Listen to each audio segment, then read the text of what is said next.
Hello बच्चों, स्वागत है आपका हमारे एबीसी मास्टर जी के चैनल पर। आशा है आप सब अच्छे होंगे। देखिए, इस वीडियो में हम वर्ष 2020 में आए हुए प्रश्नों को हल करेंगे। इससे पहले हमने वर्ष 2023, 22, 21 इन 3 वर्षों के आए हुए प्रश्नों को हल किया है। तो आइए शुरुआत करते हैं पहली सवाल के साथ। आपके सामने स्क्रीन पर दिख रही होगी सवाल कि अजीत ने एक मेज कितने में खरीदी है? 1200 रुपये में खरीदी है और उसकी मरम्मत कराने में 200 रुपये खर्च होते हैं और फिर वह उसे कितने रुपए में बेच देता है? 1680 रुपये में बेच दे रहा है। तो आपसे पूछ रहा है कि प्रतिशत लाभ हुआ है या हानि। आपके सामने ABCD ऑप्शन दिए गए हैं। तो चलिए शुरू करते हैं, इस सवाल को देखते हैं। ऐसी सवालें हमने पहले भी करा चुके हैं और देखिए हर वर्ष लाभ और हानि से ऐसी सवालें पूछी जा रही हैं। तो क्या कहा? खरीदा कितने में बाबू? 1200 रुपये में और मरम्मत में 200 रुपये खर्च होते हैं और 1680 रुपये में बेच दिया है। तो देखिए सवाल ये आता है कि जो क्रय मूल्य होता है, हमने बताया था कि क्रय मूल्य को क्या कहते हैं? खरीदा हुआ मूल्य कहते हैं। तो क्या 1200 रुपये ही क्रय मूल्य होगा या फिर 200 रुपये इसमें जुड़ेगा? तो आपको पता तो चली जा रहा होगा कि 200 रुपये तो आपको पड़ोसी तो दे नहीं रहा है, तो यह भी इसमें क्या होगा? जुड़ेगा। क्यों? क्योंकि आपको पड़ेगी कितने में? जब आपने मेज खरीदा, आपके पास यह मेज आया, तो मेज आपने 1200 रुपये में खरीदा, लेकिन वो सेकेंड हैंड का मेज था। आपने उस पर 200 रुपये खर्च किया, 1 नंबर का हो गया।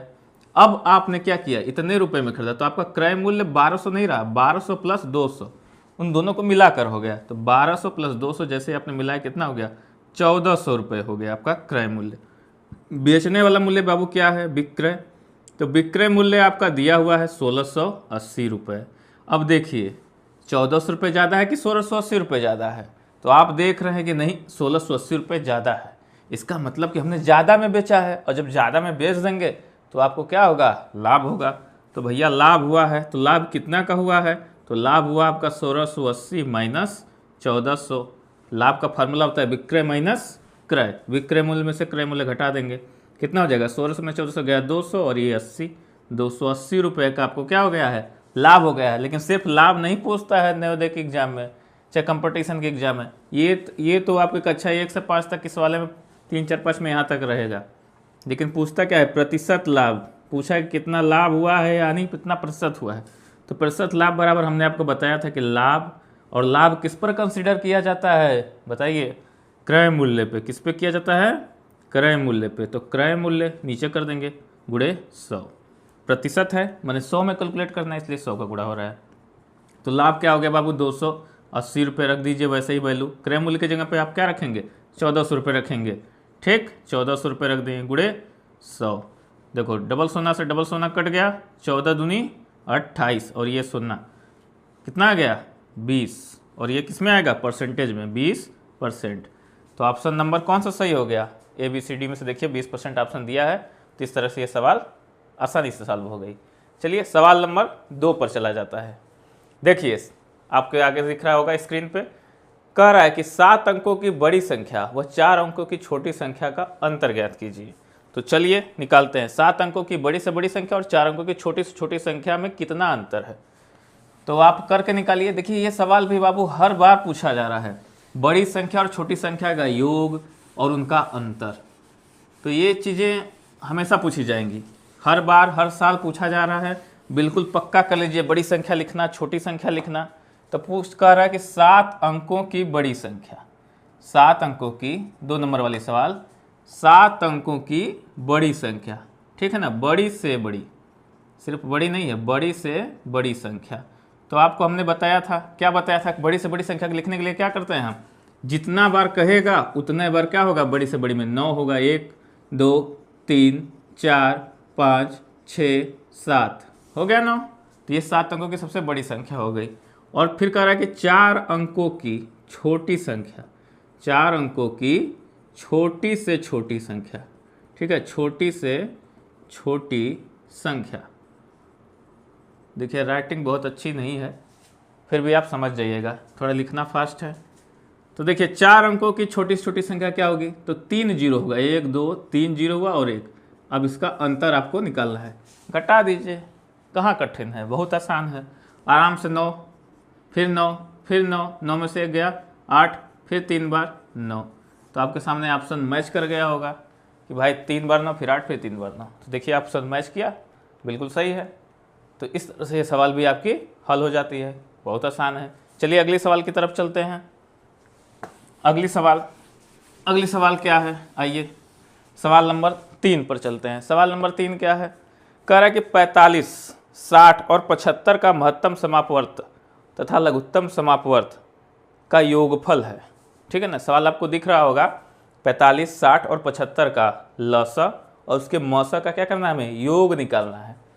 किसका किसका, सवाल नंबर 3 45, 60 और 75 कह रहा है कि इनका मौसा भी निकालिए और इनका लसा भी निकालिए और उनका क्या करना है, हमें योगफल ज्ञात करना है। तो देखिए 45 और 60 और 75 को भाग विधि से हमने आपको सिखाया, आइए हम अभाज्य गुणनखंड विधि से सिखाते हैं। 45 कैसे निकालेंगे हम, तो 45 को आप पहाड़ा पढ़ ही रहे हैं, पहाड़ा आपको 20 तक याद होना चाहिए एकदम भराटा, और कंपटीशन में जा रहा है तो 40 तक याद कर डालिए। तो 45 का क्या होगा, 3 गुणे 15 होता है कि नहीं होता है, 15 तियाँ 45, लेकिन 15 अभी अभाज्य संख्याओं का गुणनफल के रूप में नहीं है, क्योंकि 15 क्या है इसमें, देखिए 15 को भी अभी फैक्टराइज किया जा सकता है। तो 15 को क्या लिखेंगे, 3 गुणे 5, 3 5 15। ठीक है, तो यह अब देखिए 3 गुणे 5, अब ये प्राइम नंबर में अब इसका हो गया। अब ये सारे क्या है प्राइम नंबर, 3 और 5 क्या है प्राइम नंबर में, तो यही अभाज्य गुणनखंड मतलब प्राइम फैक्टर। तो ये प्राइम नंबर्स के फैक्टर के रूप में हम इसे लिख दिए, तो इसी को कहते हैं अभाज्य गुणनखंड विधि। अब देखिए 60 को क्या लिख सकते हैं, 12 5 60 लिख सकते हैं। तो 12 को क्या लिखेंगे, 2 गुणे 2 गुणे 3, 4 3 12, ठीक, और गुणे ये बचा 5। तो ये हो गया इसका प्राइम फैक्टर। प्राइम फैक्टर के रूप में इसको लिख दिए, इसको फैक्टराइज कर दिए। 60 को भी, 75 को क्या लिख सकते हैं, 15 5 75 लिखते हैं ना, ठीक है, 5 5 25, 5 1 5 2 7। तो पहाड़ा याद है तो आपको आसानी से फटाफट लिखेंगे। 15 को कैसे लिख सकते हैं, 3 गुणे 5 और फिर ये वाला 5। अब आइए, अब ये तो फैक्टराइजेशन हो गया, इसका गुणनखंड इसका कर दिया गया, निकल कर आ गया इस तरह से। अब इसका मौस, ठीक, मौस अर्थात HCF हाईएस्ट कॉमन फैक्टर, और लस, ठीक है, लस को क्या बोलते हैं, लिस्ट कॉमन मल्टीपल। तो आइए देखिए इसको निकालें। तो देखिए मौसा को इससे कैसे निकाला जाएगा और फिर लसा को कैसे निकाला जाएगा, बस थोड़ी सी बात है, थोड़ा सा जरा सा ध्यान से देखिए और कैसे निकालते हैं। जब हम मौसा की बात करेंगे, हाईएस्ट कॉमन क्या है, कॉमन निकालना है। तो देखिए कॉमन क्या है, 5, ये देखिए 5 कॉमन हो गया, ठीक, और फिर देखिए 3 भी है, इधर 3, ये भी 3 और ये 3 हो गया कॉमन। तीनों मतलब जितने भी रहेंगे सब में कॉमन करना है। यहाँ पे 3 नहीं है, आपके पास 75 है, 60 है बाबू, 45 है, तो 3 चीज़ें, तो इन तीनों में कॉमन जो आएगा, तो कॉमन क्या हुआ, 3 हुआ और 5 हुआ, तो क्या लिख देंगे, 3 गुणे 5। तो इसका HCF कितना हो गया, 15, कितना हो गया, 15, 3 5 15। अब जब हम आएंगे लिस्ट कॉमन मल्टीपल, तो जितना है कम से कम जितने हैं मल्टीपल कॉमन उन सबको लेना है। मतलब अब देखिए मैक्सिमम जितने भी रहेंगे आपको सब ले लेना है। 3 कितनी बार है, 2 बार है, तो 3 लीजिए 2 बार, क्योंकि यहाँ पे 1 बार है और यहाँ पर भी 1 बार है, तो जब मैक्सिमम कितनी बार है उतना बार लेते हैं, 3 देखो। और फिर देखिए 5 देखो, यहाँ पर भी 2 बार है, तो 2 बार 5 भी ले लेंगे, ठीक, लेकिन उससे पहले क्या रहा होगा, 2 भी रहा होगा, तो 2 देखिए यहाँ पर है, 2 बार है तो 2 बार ले लीजिए। तो ये इसका क्या हो गया, LCM निकालने का तरीका हो गया। तो देखिए 3 तो लिखे 9, 9 5 45, 45 5 नहीं हो रहा है, तो देखिए 2 दूनी 4, 5 20, 5 100 और 3 लिखे 9, मतलब 9 गुणे 100 कितना हो गया, 900। 2 दूनी 4, 5 20, 5 100 और 100, 3 लिखे 9, 900। तो इस तरह से कर लिया आपने। तो देखो LCM भी अब आपका निकल गया है, लसा भी निकल गया और मौसा भी निकल गया। और सवाल में क्या कहा है कि लसा और मौसा का योगफल ज्ञात कीजिए। तो क्या हो गया, 900 और प्लस 15 जोड़ देंगे तो कितना आ जाएगा, तो लसा और मौसा जब जैसे जोड़ेंगे तो आ जाएगा 915, क्योंकि लसा आपका निकला है 900 और इसको 15 को ऐड कर देंगे तो कितना आ जाएगा, 915। ये रहा आपका फाइनल आंसर। इस तरह से आपने इस सवाल को भी हल कर लिया बाबू। चलिए अगली सवाल की तरफ चलते हैं। अगली सवाल देखिए, सवालें ऐसे ही आएंगी, एक सवाल है लाभ हानि से होंगी, दूसरी नंबर सिस्टम से होंगी। नंबर सिस्टम में भी आपको लसा और मसा से मिलेंगी, कुछ अंकों की बड़ी से बड़ी संख्या, छोटी संख्याओं का अंतर मिलेगा। ऐसी सवाल हमेशा मिलेंगी, हर चैप्टर से आपके सवाल पूछी जाएगी। तो चलिए एक बोर्ड मास से सवाल लेते हैं, क्योंकि ये 2020 की परीक्षा में आया हुआ है। हम आपको अलग अलग क्राइटेरिया बता रहे हैं कि हर चैप्टर से कैसे कैसे सवालें पूछी जाती हैं, ताकि आपका नज़रिया खुल जाए बाबू पढ़ने का। बहुत ज़्यादा परेशान नहीं होना है, बहुत सेलेक्टेड क्वेश्चन पूछे जाते हैं और एक एवरेज रेंज के क्वेश्चन पूछे जाएंगे। एक आध दो क्वेश्चन इधर उधर थोड़े से बड़े, मतलब थोड़ा से आपको कठिनाई के दिखाई देंगे, कठिनाई स्तर उनकी थोड़ी सी ज़्यादा होती है, 2-3 क्वेश्चन की होती है, थोड़ा सा टफ दिखाई देते हैं, बाकी सब एवरेज टाइप के होते हैं। तो घबराना नहीं है, और एग्ज़ाम में यदि कहीं फंस गए तो उसको छोड़ देना है, उलझना नहीं है उसके साथ, टाइम नहीं खराब करना है, क्योंकि टाइम ही सबसे बड़ी चीज़ है। चलिए अगले क्वेश्चन में चलते हैं, क्वेश्चन नंबर 4 पे बाबू। क्वेश्चन नंबर 4 क्या कह रहा है, देखिए कह रहा है कि यक्स का वह मान जिसके लिए निम्न समीकरण सत्य है। ठीक है, कौन सा समीकरण है, आपके सामने नीचे दिख रहा होगा कि 3 सही 7/11 गुणे 11/5, ठीक, भागे 3/7 गुणे x बराबर 4/3। तो आइए इस चीज़ को हम लिख लेते हैं।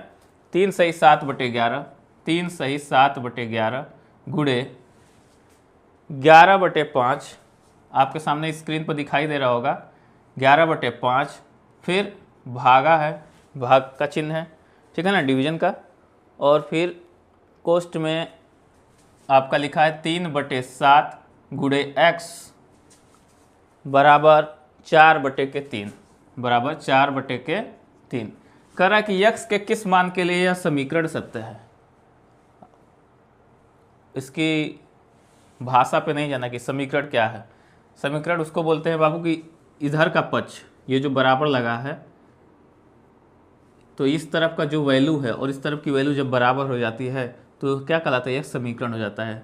अब देखिए इसमें क्या है, x भी है, क्या है इसमें, x भी है, मतलब अब देखिए चर और अचर में ये चीज़ें दी गई हैं, ये वेरिएबल कहा जाता है, चर कहा जाता है, और बाकी चीज़ों क्या कहते हैं, अचर बोलते हैं। अचर मतलब जो जिनकी वैल्यू क्या होती है, कांस्टेंट होती है। जैसे अंक है, अंक की वैल्यू क्या है, फिक्स है। अब 1 को आप 2 नहीं कर सकते, 2 को 3 नहीं कर सकते, इसलिए इन्हें क्या बोला जाता है, अचर बोला जाता है। और जो यक्स है उसको क्या कहते हैं, वेरिएबल बोला जाता है, चर, मतलब वो कहीं भी चल सकता है। ऐसा अर्थ मत निकालेगा, मतलब ये हो गया वेरिएबल है, मतलब उसका कई सारे मान हो सकते हैं, ठीक है, सेंस वही रखिएगा। तो x की वैल्यू क्या है, 1 2 3 4 5 6 कुछ भी आ सकता है, इसलिए उसको क्या बोलते हैं, चर बोलते हैं। ठीक है, तो चलिए समीकरण क्या है ये सब ठीक है, नहीं समझेंगे तभी कोई बात नहीं है, आपको सवाल लगाने आना चाहिए, ठीक है ना, थ्योरी पे नहीं। तो हमने बता दिया, जानते रहिए, ठीक है। तो चलिए देखिए इसको लगाते हैं, कैसे लगाते हैं। अब देखिए यहाँ पे है भाग का चिन्ह है, और इधर फिर अंदर भी गुणा है और इधर अंदर भी गुणा है। तो पहले अंदर वाली चीज़ों को देखिए, कोष्टक लगा हुआ है, ठीक है ना, ये कोष्टक लगा हुआ है। तो हम पहले क्या करेंगे, छोटे कोष्टक को सॉल्व करेंगे बाबू। तो इस छोटे कोष्टक को सॉल्व करते हैं। देखिए 11 × 33 7 कितना हो जाएगा, 40 होगा ना, 11 × 33 7 जोड़ देंगे 40, 40/11 गुणे 11/5, ठीक, कोष्टक बंद, भागे छोटे कोष्टक में क्या है। अब देखिए एक छोटी सी चीज़ और भी जान लीजिए, बड़ी इंपॉर्टेंट, कि जब भी ऐसे लगा रहेगा गुणे x, तो x का मतलब ये हो गया कि x गुणा इसमें होगा, न कि इसमें होगा। बहुत सारे बच्चे गलती करते हैं तो इधर गुणा करते हैं, तो ऐसा नहीं करना है, क्योंकि बाय डिफ़ॉल्ट इसके नीचे क्या होता है, 1 होता है, ठीक है ना। भिन्न का मतलब शर्ट, और यदि ये पैंट हो तो बाबू देखिए ये शर्ट ही आपको दिख रहा है, पैंट नहीं दिख रहा है। पैंट यदि नहीं दिख रहा है तो पैंट की वैल्यू क्या होगी, 1 होगी। तो देखो x की वैल्यू अब 3 में गुणा हो जाएगी, 3 गुणे x ऐसे ही रहने दीजिए, और नीचे 7 गुणे क्या का रहेगा, 7 ही रहेगा, बराबर 4/3, ठीक। अब देखिए 11 से क्या होगा, 11 कैंसिल हो गया, 5 से काटेंगे 40 को क्या आ जाएगा, 8 आ जाएगा। तो इधर आ गया 8 और नीचे कुछ बचा, नहीं बचा तो नीचे पॉइंट क्या लगाएंगे, 1। भिन्न का अंश है और ये हर है, इसे हम कहेंगे शर्ट और इसे कहेंगे पैंट, समझने के लिए। और ये देखो भाग का चिन्ह है, तो भाग को ऐसे ही रहने दो। अब देखो आओ हम यहीं पे बदल देते हैं। तो अब नियम क्या है कि जैसे ही भाग का चिन्ह गुणा में बदलता है, सामने वाले क्या हो जाता है, पलट देता है सामने वाले को। जैसे ये भाग क्या होगा, गुणा में बदलेगा, जैसे भाग का चिन्ह क्योंकि किस में बदलते हैं, गुणा में, तो सामने वाली जो भी चीज़ रहेगी उसका पॉइंट को शर्ट बनाएगा, शर्ट को पॉइंट बना देता है। तो 7 को क्या कर देगा बाबू, ऊपर आ जाएगा 7, और ये 3/x क्या हो जाएगा, नीचे हो जाएगा। तो 3 × x नीचे हो गया, सॉरी 3/x बोल दिए, 7/3 x, ठीक है, बराबर 4/3। तो देखिए अब क्या करेंगे हम, अब देखिए, अब जिसको काटना है काटिए। अब इसको तो आपने पलट दिया है, पलट कैसे लिख दिया। अब देखिए 7 का गुणा इसमें होगा बाबू, तो 7 का गुणा 8 में करेंगे तो कितना आ जाएगा, 7×8 56 हो जाएगा। और 1 का गुणा इसमें जब होगा तो ये जैसी वैल्यू है वैसी ही रह जाएगी, 3 × x बराबर 4/3। अब देखो अंक को इस एक तरफ रखो और x को दूसरे तरफ ले जाओ, क्योंकि तभी समीकरण की वैल्यू हल होगी, तभी तो x का मान निकलेगा। तो देखो कैसे करेंगे हम, देखो 3 को इधर ले आएंगे हम, 56 में देखो 3 का गुणा आपको बताया था तिर्यक गुणा कि इसका गुणा इधर होगा और इसका गुणा इधर हो जाएगा। तो 3 का गुणा इधर लेकर आओ, 56 में कर दो, 56×3, ध्यान से देखो। और नीचे क्या है, 3 गुणे, और इस 4 को लेते आओ, 3×4। अब कहोगे भाई सर जी x कहाँ गया, तो बाबू x जैसे 4 की जगह पहुँचा दो, यहाँ पे बराबर का चिन्ह लगा ही है, ये बराबर का चिन्ह है, तभी ना इधर तिर्यक गुणा हो रहा है इस तरह। तो 4x इधर चला जाएगा, 4 इधर आ जाएगा, तो x ठीक क्या हो गया, सामने चला गया। और नीचे पॉइंट में चूंकि 3 इधर चला गया तो पॉइंट में क्या बचा, कुछ नहीं, इसका मतलब पॉइंट क्या हो गया, 1 हो गया, हर क्या हो गया, 1 हो गया बाबू। अब देखो 3 से 3 कैंसिल हो गया और 4 से 56 काट दोगे, 4 एक कम 4 हो जाएगा, 4 चौके 16, मतलब 14। x बराबर क्या आ गया, 14 आ गया। तो आपका ऑप्शन नीचे दिया है सही हो गया, 14। आपका आंसर क्या हो जाएगा, 14। तो इस तरह से हमने इस सवाल को भी हल कर लिया। बहुत डिफिकल्ट नहीं है, आपको समझाने में थोड़ा सा टाइम लगा है, परीक्षा में आपको फास्ट करना है, फटाफट किए, पलटें और इधर उधर भेज दिए। जैसे नियम क्लियर हो तो आप क्या होगी, स्पीड आपकी बढ़ जाएगी, इतना सोचेंगे नहीं आप। तो यह इसका आंसर है। चलिए अगले बच्चों सवाल है कि निम्न में से कौन सा 25 के बराबर नहीं है। आपके सामने option A, B, C and D दिए गए हैं, ठीक, कह रहा है कौन सा 25 के बराबर नहीं है। अब आपको ऑप्शन देखना है और ऑप्शन देखकर हल करना पड़ेगा कि क्या इसको हल करने पर 25 आता है, जो 25 के बराबर नहीं रहेगा वो क्या होगा, सही हो जाएगा। तो ऑप्शन नंबर ए देखिए, 4 में 100 का भाग देंगे तो कितना आ जाएगा, 25 आएगा, 25 चौके 100, तो 50 में से 25 घटाएंगे तो 25 आ जाएगा, ये तो 25 के बराबर हो गया, तो ये ऑप्शन क्या है, गलत हो जाएगा। इधर देखिए 20 + 4 का भाग दे देंगे, 20 में कितना आएगा, 5 आएगा, ये भी 25 के बराबर हो गया, तो ये भी ऑप्शन क्या हो गया, गलत हो गया। इधर देखिए 10 + 5 दूनी 10 + 10 में से 5 गया 5, 10 10 20 5 25, ये भी 25 के बराबर है, ये भी गलत। मतलब 3 ऑप्शन गलत हो गया, तो चौथा क्या हो गया, सही होगा। उसको कैलकुलेट करने की क्या ज़रूरत है, जब 3 आप गलत कर ही लिए तो उसको कुछ करना ही नहीं है। लेकिन देखिए यदि पहली बार ही निगाह आपकी यहाँ पड़ जाती है तो 2 × 1 = 2, 24 × 2 = 26, इधर इतना ज़्यादा कैलकुलेशन नहीं करना पड़ता है। देखिए सवाल कितना चालाक है, जो सही उत्तर है उसको डी में रखा है ताकि आप ऊपर से करते हुए आइए और यहाँ पर तब आइए, तो अपना टाइम वेस्ट नहीं करना है। थोड़ा इधर उधर रैंडम भी ताक झाक किया जाता है, ठीक है। सवालों को जब आप कर रहे हो तो थोड़ा सा रैंडमली देखा करिए, एकदम लाइन बाई लाइन ना चलिए, ठीक है। तो चलिए अगले सवाल की तरफ चलते हैं, प्रश्न नंबर 6 की तरफ। तो देखिए 6 नंबर में फिर वही है, एक जैसी सवाल वही है कि 6 अंकों की सबसे बड़ी संख्या और 5 अंकों की सबसे बड़ी संख्या के बीच में क्या अंतर आएगा। सवाल है कि 6 अंकों की सबसे बड़ी से बड़ी संख्या और 5 अंकों की बड़ी से बड़ी संख्या का अंतर क्या है। आपको सवाल दिख रहा होगा स्क्रीन पे। तो चलिए देखते हैं 6 अंकों की बड़ी से बड़ी संख्या। क्वेश्चन नंबर 6 अंकों की, बाबू वैसी ही है, आप चाहें तो इसको लगा सकते हैं।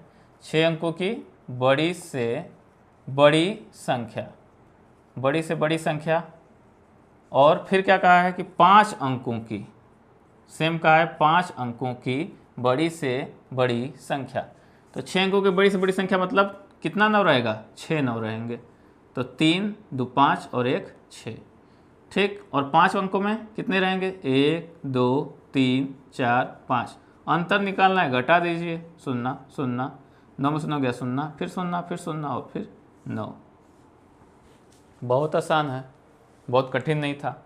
अब देखिए 2020 में ऐसी 2 सवालें आ गई, तो ये क्या है, पेपर का लेवल क्या कर दिया, आसान कर दिया है। तो आपको हर सवाल करनी है, कोई भी सवाल नहीं छोड़नी है। ये सब सवालें तो हर बच्चा करेगा। कंपटीशन में जब थोड़ी सी जो मीडियम लेवल की सवालें होंगी, अगर वो आप गलत करेंगे तब आपका सिलेक्शन गड़बड़ाता है। तो इसलिए सवालों को एकदम अभ्यास कर डालिए। पहला बात कि आपको कंपटीशन में खड़ा होना है, तो उसके लिए क्या करना पड़ता है कि जो सवाल सब सही करे वह सवाल आपसे गलत नहीं होनी चाहिए, नहीं तो आप रेस से बाहर हो जाएंगे। तो रेस में पहले खुद को बनाइए। रेस में बनाए रखने के लिए क्या करना पड़ेगा, जो नॉर्मल सवाल हैं वो आपको आनी चाहिए, चाहे वो किसी चैप्टर की हों, वो नहीं छूटनी चाहिए। ये नहीं कि हमें चैप्टर पसंद नहीं है, इन पसंद नापसंद का गेम नहीं होना चाहिए बाबू, क्योंकि कंपटीशन में आपको कौन सी पसंद है इससे कोई मतलब लेना देना नहीं है। जो एग्जामिनर होता है उसको ये पता है कि चीज़ दी है आपको ये आनी चाहिए, तो ऐसा होता है एग्ज़ाम में।